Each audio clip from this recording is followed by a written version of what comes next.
Stress को कैसे manage किया जाए। वो एक मल्टीनेशनल कंपनी में काम करता था, मेहनत का आदी था और दिल लगाकर काम करता था। चुनाचे कुछ ही अरसे में तरक्की करने लगा। जब जिंदगी में माली फरावानी आई तो उसने अपनी गाड़ी बदली और अपने लिए एक शानदार घर भी बनवाया। इसी इलाके में चोरों का एक गिरोह भी था। ये चीजें उनके नोटिस में आ गईं। चुनाचे एक अमीर असामी समझकर उन्होंने अपने दो बंदों को उसकी रैकी पर लगा दिया ताकि उसके तफसीली हालात मालूम हो जाएं और मौका पाकर उसे लूट लिया जाए। निगरानी करने वाले चोरों ने देखा कि शाम को जब वो शख्स वापस आया तो घर जाने से पहले पास लगे आम के दरख्त के करीब गया, अपना बैग खोला और उसमें से कुछ निकालकर दरख्त पर लगाने लगा।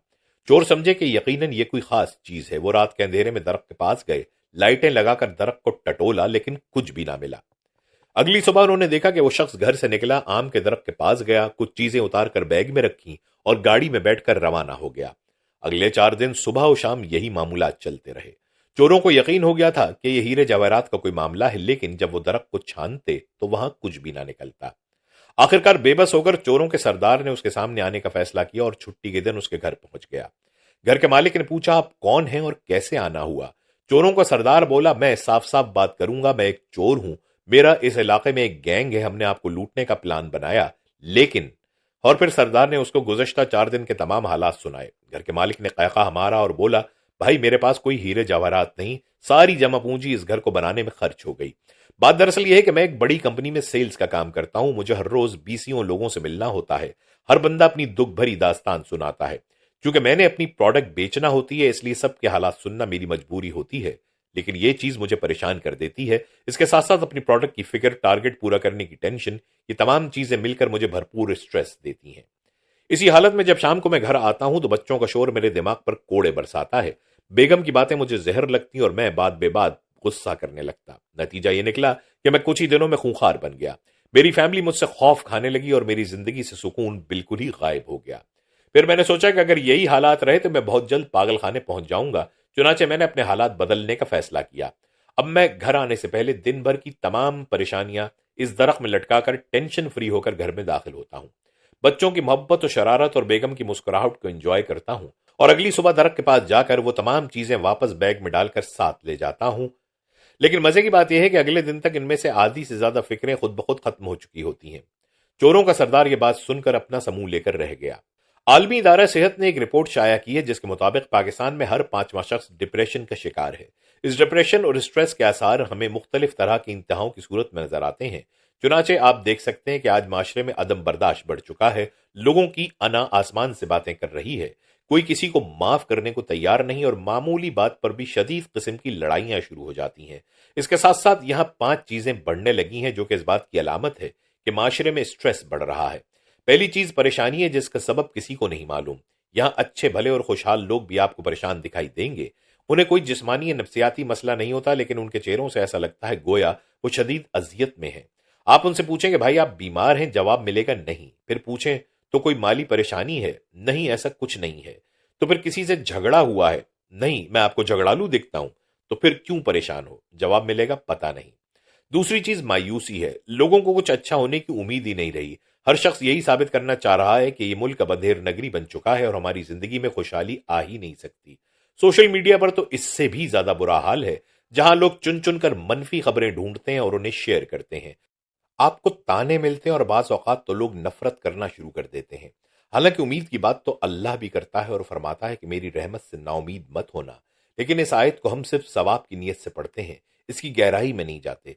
इसको गहराई से समझें तो एक और आयत सामने आती है जिसमें अल्लाह कहता है कि मेरी रहमत मेरे गजब पर हावी है। यानी इंसान को हमेशा रहमत और उम्मीद की बात करनी चाहिए, गजब की तरगीब नहीं देनी चाहिए, क्योंकि हम उसके गजब के मुतहम्मिल नहीं हो सकते। वो अगर हमसे हिसाब ले ले तो यह हमारे लिए गजब है। तीसरी चीज बदगुमानी है जो कि अपनी इंतहा पर पहुंच चुकी है। कोई शख्स भी उठकर किसी पर इल्जाम लगाता है और वो चीज रातों रात वायरल हो जाती है। सुनने और देखने वालों की अक्सरियत इस पर यकीन करने लग जाती है। कोई शख्स इस बात की तहकीक नहीं करता कि वाकई ये बात सच है या फिर झूठ। इसी तरह लोगों में खुद से राय कायम करने की आदत भी पाई जाती है और फिर इस पर तहकीक करने के बजाय यकीन भी कर बैठते हैं। ये राय बदगुमानी में बदलती है और वक्त के साथ साथ बढ़ती रहती है। नतीजा ये निकलता है कि इंसानों के साथ उसके ताल्लुकात खराब हो जाते हैं। अच्छे भले रिश्तों में दूरियां वाक़ई हो जाती हैं और जब तहकीक की जाती है कि इस इख्तिलाफ की वजह क्या है तो बदगुमानी के अलावा कुछ भी नहीं मिलता। इस गलत सोच ने हमारे बाहमी एतमाद को शदीद नुकसान पहुंचाया है और इसी वजह से हम जवाल का शिकार हो रहे हैं। चौथी चीज खौफ है। हर दूसरा शख्स खौफ ज़दा फिर रहा है। लोग सोचते हैं कि मालूम नहीं कल क्या होगा, हमारे बच्चे कौन पालेगा, हमारा सहारा कौन बनेगा।